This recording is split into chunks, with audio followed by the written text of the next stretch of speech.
الحمد لله رب العالمين والصلاة والسلام على رسوله النبي الكريم أما بعد فأعوذ بالله من الشيطان الرجيم بسم الله الرحمن الرحيم قال الله تبارك وتعالى في القرآن المجيد والفرقان الحميد نحن نقص عليك أحسن القصص بما أوحينا إليك هذا القرآن وإن كنت من قبله لمن الغافلين وقال النبي صلى الله عليه وسلم أعطي يوسف شطر الحسن رواہ مسلم۔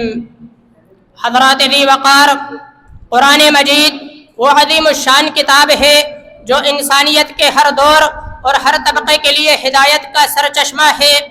اس کے ہر صفحے میں نور ہے اور ہر آیت میں حکمت ہے، اور اس کے ہر قصے میں زندگی کے سفر کے لیے رہنمائی ظاہر ہے۔ انہی بابرکت قصوں میں سے ایک وہ عظیم الشان قصہ ہے جسے اللہ تعالیٰ نے احسن القصص یعنی بہترین قصہ قرار دیا، اور وہ ہے سورۃ یوسف کا قصہ۔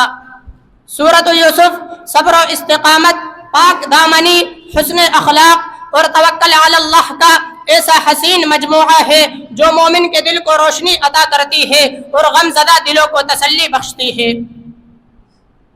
سورۃ یوسف صرف ایک نبی کا واقعہ نہیں بلکہ یہ انسان کے ہر دور کے لیے درس حیات ہے۔ آئیے آج ہم اس سورت کی روشنی میں ان اسباق، استنباطات اور پیغامات کو سمجھنے کی کوشش کرتے ہیں جو ہماری زندگیوں کو بہتر بنا سکتی ہے۔ حضرات ذی وقار، سورۃ یوسف سے حاصل ہونے والا پہلا سبق خواب کا سچا ہونا، اور انبیاء کے خواب وہی ہوتے ہیں۔ رب کا قرآن کہتا ہے اذ قال یوسف لأبیہ یا ابتی انی رأیت 11 کوکبا والشمس والقمر رأیتہم لی ساجدین۔ حضرت یوسف نے اپنے والد کو خواب سنایا کہ 11 ستارے، سورج اور چاند مجھے سجدہ کر رہے ہیں۔ اس خواب میں اللہ تعالیٰ نے ان کے بلند مقام کی بشارت دی۔ اس سے معلوم ہوا کہ اللہ تعالیٰ اپنے برگزیدہ بندوں کو ابتدائی میں اپنی خاص نعمتوں کی جھلک دکھاتا ہے۔ سورۃ یوسف سے حاصل ہونے والا دوسرا سبق حسد کی برائی اور اس کے نتائج ہے۔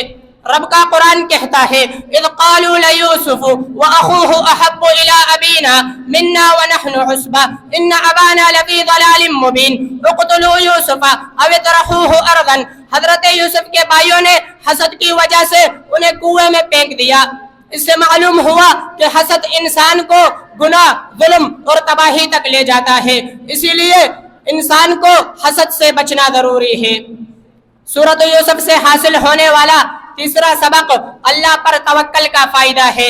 رب کا قرآن کہتا ہے انہ من یتق ویصبر فان اللہ لا یضیع اجر المحسنین۔ حضرت یوسف نے ہر حال میں اللہ پر بھروسہ رکھا، وہ قید خانہ ہو یا غلامی کی زندگی، اللہ نے انہیں عزت دی۔ اسی لیے جو بندہ تقوی اور صبر کے ساتھ اللہ پر توکل کرے، اللہ تعالیٰ اسے ضائع نہیں کرتا۔ سورۃ یوسف سے حاصل ہونے والا چوتھا سبق زنا سے بچنے کی اہمیت ہے۔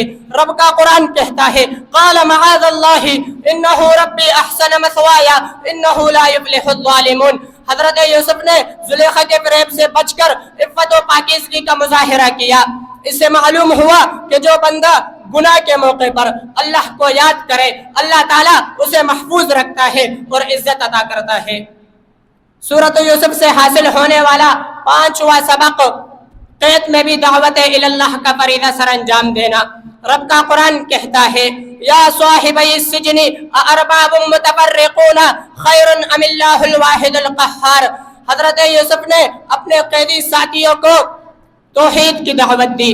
اس سے معلوم ہوا کہ مومن ہر حالت میں دعوت اللہ کا فریضہ سر انجام دیتا ہے۔ حضرات ذی وقار، سورۃ یوسف سے حاصل ہونے والا چھٹا سبق معافی اور درگزر ہے۔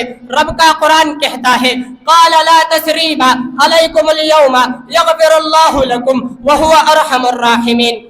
جب حضرت یوسف کے بھائی ان کے سامنے شرمندہ ہوئے تو انہوں نے بدلہ لینے کے بجائے معاف کر دیا۔ یہ آیت سبق دیتی ہے کہ دلوں کی بلندی انتقام لینے میں نہیں بلکہ معافی میں ہے۔ سورۃ یوسف سے حاصل ہونے والا 7واں سبق والدین کی عزت اور دعا کی برکت ہے۔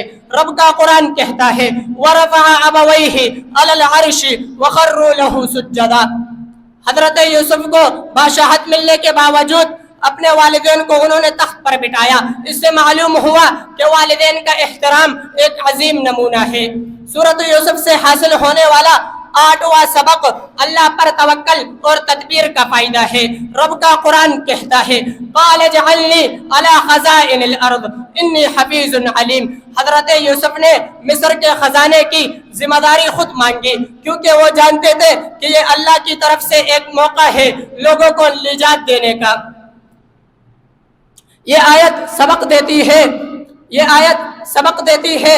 کہ کیونکہ وہ جانتے تھے کہ یہ اللہ کی طرف سے ایک موقع ہے لوگوں کو نجات دینے کا۔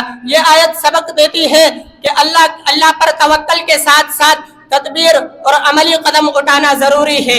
اسلام ہمیں محنت، منصوبہ بندی اور ذمہ داری سے کام کرنے کا حکم دیتا ہے۔ حضرات ذی وقار، سورۃ یوسف ہمیں بتاتی ہے کہ رشتے آزمائش بنتے ہیں۔ بھائیوں نے بھائی کو نقصان پہنچایا، مگر حضرت یوسف نے صبر اور معافی کو ترجیح دی۔ ہمیں چاہیے کہ خاندان کے رشتے نبھانے کے لیے برداشت اور قربانی دینی چاہیے۔ یہ سورت ہمیں بتاتی ہے کہ حسد دل کو جلا دیتا ہے۔ یہ سورت ہمیں بتاتی ہے کہ حسد دل کو جلا دیتا ہے۔ بھائیوں کا حسد انہیں پیشمانی تک لے آیا۔ ہمیں چاہیے کہ دوسروں کی نعمت دیکھ کر حسد نہ کریں، بلکہ دعا کریں کہ اللہ تعالی ہمیں بھی عطا فرمائے۔ یہ سورت ہمیں بتاتی ہے کہ غلط الزام بھی انسان کو گرا نہیں سکتا اگر اللہ اس کے ساتھ ہے۔ یہ سورت ہمیں بتاتی ہے کہ گناہ کے موقع پر معاذ اللہ کہہ دینا سب سے بڑی کامیابی ہے۔ حضرات ذی وقار، سورۃ یوسف ہمیں سمجھاتی ہے کہ مشکل وقت بھی اللہ کی حکمت ہے۔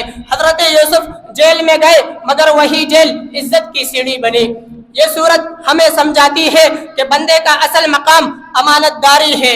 حضرت یوسف نے بادشاہ سے کہا مجھے ذمہ داری دو، میں امانت دار ہوں۔ یہ سورت ہمیں سمجھاتی ہے کہ سب سے بڑا ظرف معاف کرنا ہے۔ حضرت یوسف نے بھائیوں سے کہا کہ آج تم پر کوئی الزام نہیں۔ یہ سورت یہ پیغام دیتی ہے کہ آخر کار جیت ایمان اور صبر کی ہوتی ہے۔ اسی پر اتفاق کرتے ہیں۔ آمین وآخر دعوانا الحمد للہ رب العالمین۔